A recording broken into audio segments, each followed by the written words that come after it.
So you found yourself on Needlepoint TikTok and don't know where to start? You've come to the right place. Hi, my name is Kelsey and I own Canvas Queen Needlepoint here in Knoxville, Tennessee. In our accessories video, I told you that you need stretcher bars, and today I'm gonna show you how to assemble them. Very first thing you're gonna wanna do is measure your canvas. Now, when I initially measured this, it was a little bit off. Sometimes canvases don't come in just round numbers. So I had to trim this. That's why it looks a little bit off-centered. It did not come this way. I just trimmed the edge to make it a round number size. And after measuring it, it comes out to an 8x6. If you remember from my last video, stretcher bars come in packs of 2 so that you can mix and match the sizes. So I grabbed an 8 and I grabbed a 6. So I'm gonna open these up. Here's a pro tip. I always write with a Sharpie the size of the stretcher bar, so that the next time I'm ready to use them, I'll know what size they are without having to measure. Got the sizes on there. So the ends of the stretcher bars look like this. There's a flush side and there's like a little shelf side. What you're gonna do is you're going to put the shelf side into the shelf side to where when it comes together, it creates something that is flush. Pretty cool, huh? You'll just repeat the process on the other side. Again, I am putting this shelf side against this shelf side, so it will become flush.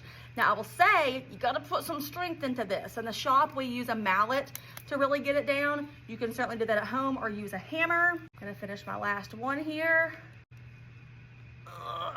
I'm gonna get the hammer out just for good measure.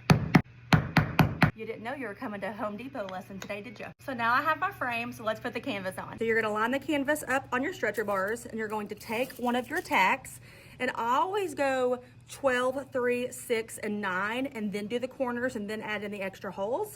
So I'm gonna show you how I do that. I'm just gonna make sure everything is lined up, and I'm gonna go ahead and put in my 12 tack. Then I'm gonna make sure I'm pulling really tightly. I'm gonna come over here, again, making sure it's pulled tight.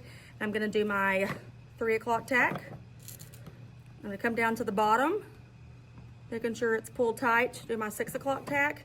Then I'm gonna pop on over here and do my 9 o'clock tack. So I have my 12, 3, 6, and 9. Now I'm gonna go in and do the corners. And now I'm just gonna go in and fill in these holes. And then it'll end up looking like this. And I always, just for good measure, take my hammer and just hit those nails down. And then I am left with a canvas that is ready to stitch. You can see how tight this is. I'm pushing and it's barely moving at all.